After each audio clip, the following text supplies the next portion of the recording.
The glimpse of world history यानी विश्व इतिहास की झलक। आइए आज सुनते हैं इस पुस्तक से जवाहरलाल नेहरू द्वारा अपनी बेटी इंदिरा प्रियदर्शनी को लिखा दूसरा पत्र, नए साल की भेंट। ये पत्र लिखा गया था 1 जनवरी सन 1931 को। क्या तुम्हें उन पत्रों की याद है जो 2 साल से ज़्यादा हुए मैंने तुम्हें लिखे थे, जब तुम मसूरी में थी और मैं इलाहाबाद में था? उस समय तुमने मुझे बताया था कि मेरे वे पत्र तुम्हें पसंद आए थे, इसलिए मैं अक्सर सोचता रहता हूँ कि पत्रों के इस सिलसिले को मैं क्यों ना जारी रखूँ और अपनी इस दुनिया के बारे में तुम्हें कुछ और बातें क्यों ना बताऊँ। मैं हिचकिचाता रहा। संसार के बीते हुए ज़माने की कहानी और उसके महान पुरुषों और स्त्रियों और उनके महान कार्यों का चिंतन करना बहुत दिलचस्प चीज़ नहीं है। इतिहास पढ़ना अच्छा है, लेकिन उससे ज़्यादा दिलचस्प और दिल लुभाने वाली बात इतिहास के निर्माण में मदद देना है।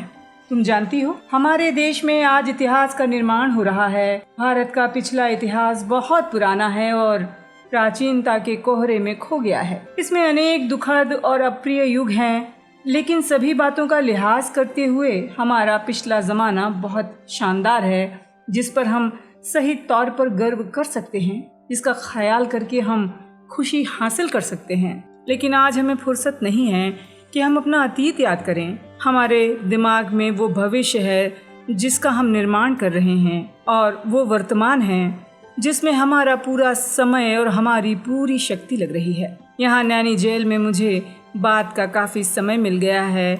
मैं जो चाहूँ लिख और पढ़ सकता हूँ, लेकिन मेरा मन भटकता रहता है और मैं उस महान संघर्ष के बारे में सोचता रहता हूँ जो बाहर चल रहा है। मैं सोचता रहता हूँ कि दूसरे लोग क्या कर रहे हैं और अगर मैं उनके बीच होता तो क्या करता। लेकिन असल वजह जिससे मैं तुम्हें पत्र लिखना टालता रहा हूँ दूसरी ही है। मुझे शक है, क्या मैं इतना जानता हूँ जो तुम्हें पढ़ा सकूं? तुम इतनी तेजी से बढ़ रही हो और इतनी अक्लमंद साबित हो रही हो कि जो कुछ मैंने स्कूल या कॉलेज में और उसके बाद पढ़ा है संभव है वो तुम्हारे लिए काफी नहीं है। इसमें तो कोई शक नहीं कि वो सब कुछ पुराना है। ये भी हो सकता है कि कुछ दिन बाद तुम शिक्षक का स्थान ले लो और मुझे नई नई बातें सिखाओ, जैसा मैंने तुम्हारे जन्मदिन वाले पिछले पत्र में तुम्हें लिखा था। मैं बहुत अक्लमंद आदमी की तरह बिल्कुल नहीं हूँ। जब तुम मसूरी में थी तब दुनिया के शुरुआत के दिनों के बारे में कुछ लिखना मेरे लिए आसान था। उस ज़माने के संबंध में जो जानकारी है वो अनिश्चित और धुंधली है, लेकिन जब हम उस बहुत पुराने ज़माने से इस पार निकल आते हैं तो इतिहास धीरे धीरे शुरू होने लगता है और मनुष्य जाति दुनिया के अलग अलग हिस्सों में अपना विचित्र जीवन शुरू करती दिखाई देने लगती है। पर मनुष्य जाति के इस जीवन को, जो कभी कभी अक्लमंदी लिए हुए लेकिन ज़्यादातर पागलपन और बेवकूफ़ी से भरा है, सिलसिलेवार पकड़ना आसान काम नहीं है। किताबों की मदद से कोशिश भर की जा सकती है, लेकिन नैनी जेल में कोई पुस्तकालय नहीं है। इसलिए बहुत चाहते हुए भी मैं तुम्हें दुनिया के इतिहास का सिलसिलेवार हाल नहीं बता सकता। मुझे ये बहुत नापसंद है कि लड़के और लड़कियां सिर्फ एक देश का इतिहास जानें, और वो भी सिर्फ कुछ तारीख और चंद घटनाएं रटकर। इतिहास तो एक सिलसिलेवार मुकम्मल चीज़ है, और जब तक तुम्हें ये ना मालूम हो कि दुनिया के दूसरे हिस्से में क्या हुआ है, तुम किसी भी एक देश का इतिहास समझ ही नहीं सकती। नक्शों और नक्शों की किताबों में मुल्क अलग अलग रंगों में दिखाई जाते हैं। इसमें शक नहीं कि अलग अलग देशों में रहने वालों में कुछ भेद ज़रूर होता है, लेकिन समानता बहुत ज़्यादा होती है। इसलिए हमें इस बात को ध्यान में रखना चाहिए और नक्शों के रंग या राष्ट्र की सीमा रेखाएं देखकर किसी भुलावे में नहीं पड़ना चाहिए। मैं तुम्हारे लिए अपनी पसंद का इतिहास नहीं लिख सकता, इसके लिए तुम्हें दूसरी किताबें पढ़नी होंगी, लेकिन मैं तुम्हें बीते हुए ज़माने के बारे में और उस ज़माने के लोगों के बारे में जिन्होंने दुनिया के रंगमंच पर बड़े काम किए हैं, समय समय पर थोड़ा बहुत लिखता रहूँगा। मैं नहीं जानता ये चिट्ठियाँ तुम्हारे लिए रोचक होंगी या नहीं, तुम्हारे दिल में कौतूहल पैदा करेंगी या नहीं।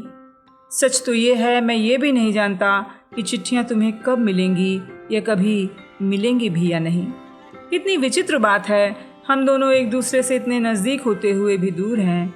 मसूरी में तुम मुझसे कई 100 मील फासले पर थी, लेकिन तब मैं जितनी दफ़ा चाहूँ तुम्हें पत्र लिख सकता था और जब कभी तुम्हें देखने की इच्छा होती जाकर मिल सकता था। लेकिन आजकल तुम जमुना नदी के उस पार हो और मैं इस पार, एक दूसरे से बहुत दूर नहीं हैं।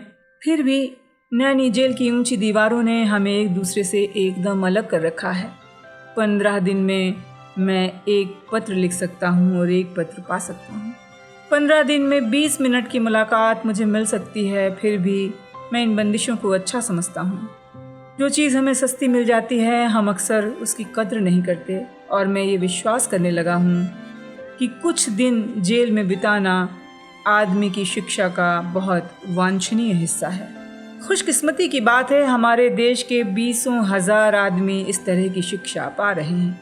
आज नए साल का पहला दिन है। आज सुबह जब मैं बिस्तर पर लेटे लेटे तारों को देख रहा था तो मेरे दिल में पिछले महत्वपूर्ण वर्ष का ख्याल हुआ आया।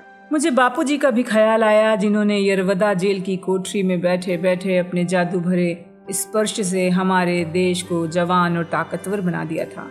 मुझे दादू की भी याद आई और दूसरों की भी। मुझे ख़ास तौर पर तुम्हारी मम्मी का और तुम्हारा ख्याल आया। इसके बाद सुबह होने पर खबर आई कि तुम्हारी मम्मी गिरफ्तार करके जेल पहुंचा दी गई हैं। मेरे लिए ये नए साल की एक बहुत सुंदर भेंट है। इसकी उम्मीद तो बहुत दिनों से की जा रही थी और मुझे कोई शक नहीं कि तुम्हारी मम्मी प्रसन्न और संतुष्ट होंगी। लेकिन तुम अपने आप को अकेला अनुभव कर रही होगी। 15 दिन में एक बार एक दफ़ा मुझसे और एक दफ़ा अपनी मम्मी से मिल सकोगी और हम दोनों के संदेश से एक दूसरे को पहुंचा दिया करोगी। लेकिन मैं तो कागज़ और कलम लेकर बैठ जाया करूँगा और तुम्हारा ध्यान किया करूँगा। तब तुम चुपके से मेरे पास आकर बैठोगी। हम एक दूसरे से बहुत सी बातें करेंगे। हम गुजरे हुए ज़माने का स्वप्न देखेंगे और भविष्य को बीते हुए ज़माने से ज़्यादा शानदार बनाने की तरकीबें सोचेंगे। इसलिए आओ आज नए साल के दिन हम लोग इस बात का पक्का इरादा करें कि इससे पहले कि ये साल बूढ़ा होकर चल बसे हम अपने उज्ज्वल भविष्य के सपनों को वर्तमान के नज़दीक ले जाएंगे और भारत के प्राचीन इतिहास में एक शानदार पृष्ठ और बढ़ा लेंगे।